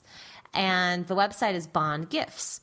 So the cool thing about this is that you can actually send gifts or notes or both with a handwritten note. So it shows that it's just more personalized, even though it's not your handwriting. So for fun, I decided to try it. And I sent a handwritten note to myself. In the back cave. Yeah, in my back cave, just to test it out and see, does this really work? And it says here, to yourself, does this really work? And so it was sure enough, a few days later, I got a beautiful little card in the mail with a handwritten note in a handwritten envelope, right? And and it has sealing wax on the back, right? Which is unique in itself, right? Yeah. The stamp says Bond, bondgifts.com, and it has a nice cursive written on the envelope, and same with the note too. And so very, very, very, very cool. And that was free to do. So if you download this app right now on your iOS device, Bond, you can just put in the code FreeNote is the code FreeNote, all in caps, at checkout, and you'll be able to send a free note with this handwritten. So fantastic. So what exactly was the item you decided to purchase to send a note? I didn't. I just sent a free note. I just didn't even buy anything. I just sent the note. So they recommend items, like I'm looking at a screenshot here, they recommend items that you could potentially be coupling their notes with. Yeah. So the hope is that you purchase something. And typically, I don't think that the notes will be free all the time. I think, right now they're doing the free note promotion to promote this app. And get people to try it. And so here they have in the app, it says send a note. It typically will cost $5 to send a note, a handwritten note. But if you put in free note, you'll get it free. But they have other items on here to, kind of some pricey things, some unpricey thing. Here's a deck of cards that's $15, but it's looks like a gold deck of cards. It looks actually kind of cool looking. That's awesome. Yeah. Never look for a mailing address again. I like that. So do I need to know the the person's mailing address in Yeah. order to. Okay. Well, what will happen is it will pull it from your contacts. So if your contacts are up to date, you don't have to worry about it, and it will. And you can look at it before you send it, of course. But Okay. if your contacts are not up to date, then you need to, you'll have to manually enter it in. Yeah. That is very cool. It's a great way to kind of send a customized greeting with a Yeah. cool little product. Yeah. Yeah. There's some different things on here. Like, here's a slingshot, that'd be kind of a fun gift idea. Some cool, I'm looking at the under $30 section. Cool. Roses are on here, and shot glasses, candles, and whatever. So neat stuff. Great idea for weddings, and if you want to just send whomever a personalized note with a gift. And I'm assuming they do the packaging for you, or They do. I don't know what the boxing looks like when you actually send an item. But it is called a gift, so maybe I don't know if it's gift wrapped or not. But all this it's just a gift website, basically, is what it is. And I will definitely have to look into this, because it's a great way to wrap gifts along with sending personal messages. Amazon lets you do the personal message kind of thing, but it's not personalized to this level. yeah, it's typed and not handwritten. And Exactly. I'm wondering, who do they have this handwriting this? And this It can't be, it has to be, like, I'm looking at a picture of an actual printer printing the handwritten letter. You type it, we write it, but I'm assuming it's an automated process. Yeah. See, Let me I'm see. watching gonna the look at video. Okay, I think we're both watching the video. is. I'm not watching the video, but I'm looking at the name, and it's the same. It's the same. So that you see a video that explains how they do it. On their website, Yeah, bondgifts.com. Because the name on the to field and the from is the same name, and it's exactly the same. So Okay. yeah, so it's got to be the program then, the printer. I think it's funny, though, because my wife and I were just talking about how, hardly anybody writes in cursive anymore, and how that's kind of going away with the advent of technology and multiple fonts. Yeah. And this is just one more thing to write cursive for you. And I feel sorry for the calligraphers out there whose livelihood is cursive, and they continue seeing their job get automated. No. It's interesting, but I didn't, until you said that, I really thought that somebody manually wrote this. Like, I didn't even catch that the R's are exactly the same and the E's are exactly. I didn't even catch that because it looks so realistic. It was either that, or it was a sweatshop in which I was hoping not to find hate sites. Funny. Yeah, that's a great find, though. This, and it's a nice site too. It's nicely done. Yeah, it is. Very cool. Yeah. Well, thank you. So what is the last one in your list? Well, for my last one, it is, again, a very obvious item, but an item nonetheless. It's the newspaper. Ah, yeah. That's a perfect one. I'm always looking for local deals, and because, I like to shop. Obviously, we've established that. And I like actually physically going out and holding something physical. I like that relationship with whatever object I'm interacting with, that it is indeed physical. Mm-hmm. And so I'll find good deals on Amazon, and I would take it to Best Buy or whatever.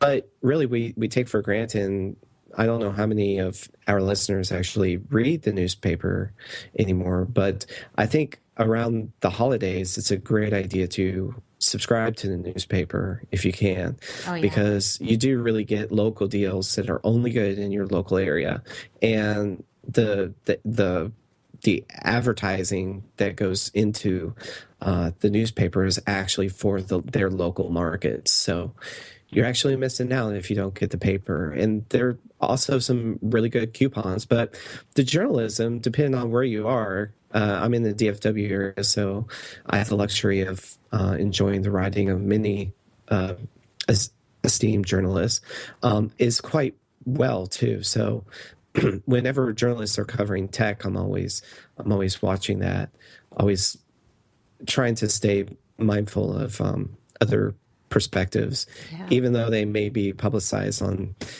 TV. That still doesn't make them not valid. But so actually, some of my I have a confession. Some of my items that we've covered in Tech Anarchy were actually items that were covered because I watched it on the news. That's just the news, but so that's good. That means that the content that you were receiving there is actually good and worthy. Hopefully.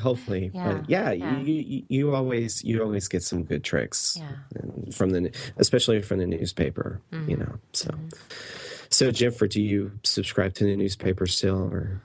I do not. I haven't in, I don't know, 10 years or so. And I was getting it for Sundays only, and then it just ended up kind of sitting there, and I thought, well, forget it. So I canceled it.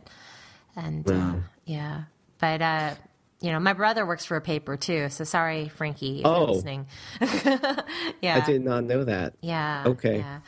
I've been trying to tell him to change and go, do something online and leave the paper industry. But and then he's like, "No, you're taking out my livelihood." Yeah, he's stubborn. Yeah, he gets. Yeah, he's not really mad. He's just, I know. He says, but he doesn't do anything about it. Yeah. Well, that's I just posted a tweet on my other Twitter account, Renegade Comics, because I read an article from Gig'em, or I think Gawker, I believe, in which they were saying that artists should go completely digital, just ditch penciling altogether. This is artists being comic artists. Wow. And there were a lot of people saying, yeah, right on. But, of course, Gawker, wherever I got this from, they aren't artists, and they just read the product. And what the digital industry has done so well for artists is that they've been able to ruin the value of the artist down to where, it's very hard to break into the industry if you can't produce a polished product, because that's, because of what digital brings to the table, it makes it that much easier to create a polished product. Yeah. But then at the same time, so the artist is expected to create a polished product, but they also lose their value at the same time because they have no proof of authenticity. Their proof of authenticity is in work that you never see. You don't see the gestures that go into the piece. You don't see, the work leading up to the piece. All you do is you see the final product. And that's really been a problem for at least the comic industry for a while. Anybody self-publishing these days just does it because they love to do it, but they never make a profit off of it. They're paying printers and distributors and comic shops, and they're losing money actually at that point. But then if I were a journalist, going back to journalism, I'd be thinking the same thing, except my words are my words. It's you are authentic based on how good of a writer you are, or how well received you are, and through your use of words. But it doesn't matter how those words come across or what medium those words come across to the reader. And I've never put writing and art or drawing or illustration in the same camp because of that reason. Because writers can survive in any medium and still be authentic, but artists, on the other hand, it's very different. If you're completely digital, your work is valued because they can't prove what's authentic. Wow. And so, yeah. Wow. That's I don't know, disheartening, I guess. That's too. It's tough. Yeah. So kudos to your brother for fighting the good fight, because he is a purist, and he at least is staying true to, I guess his craft. Yeah. Does he carry around a typewriter? Yeah. No. They actually use Macs at the office, so he's using an Apple. Yeah. Because Amazon is still selling typewriters, so funny. If he wants to buy one. Typewriter. Oh my gosh. Yeah. I remember having to do reports on typewriters back when I was a kid. Oh. Yeah. Anyway. I remember handwriting, but then again, all my writing style is that of caps. I have acquired the engineering style of lettering, so everything I write in is in caps. But I bet it looks good though, since you're an artist. I actually had a teacher say, she graded my paper. She was like, I should give you an F because this is not an ink, but I was able to read it. I've never read a paper like this where everything was so clearly written. It's like a typewriter. Nice. Wow. Yeah. I'm not surprised. I mean, you're so... Is there a place anyone can go to online right now to see your artwork? I mean... Well, I've been posting a lot of my work on my Renegade Comics handle on Twitter. Mm-hmm. I've seen some on there, yeah. Yeah, but I'm getting ready for a Kickstarter in the spring, so I've kept everything tight to the hip. Okay, good. Well, we'll stay tuned for that. That's exciting. Yeah. What about you? What were you doing in podcasting land? Nothing all that much since the last show. I think on the last episode we spoke with, as far as Get Nerdy With It goes, to getnerdywithit.com, we spoke with David Amerlin from Google Semantic Search. And then on our next episode, we actually had to skip this past week because I was traveling for work and it got in the way. So on the next episode, we are doing Big Nerd Ranch, bignerdranch.com. One of their fellas is coming on the show to talk about Android development. So right away I was thinking of a bunch of nerds in a chicken coop. Not really sure why that visual came to mind. It sounds like that though, right? Big Nerd Ranch. I used to live on a farm, and that of course is what I'm thinking of. That's funny. Chicken coop. Well, that's cool. So I listened to your latest episode, and it, he had some interesting insight. Your guest did into Google, and which makes me question, where do we go when Google is no longer relevant? It's so much of the industry right now, but kids today, they don't interact with Google. They interact with apps. They interact with Twitter search. They interact with Facebook. They're okay with interacting with these closed paradigms or ecosystems, or walled gardens, as we call them in the tech world.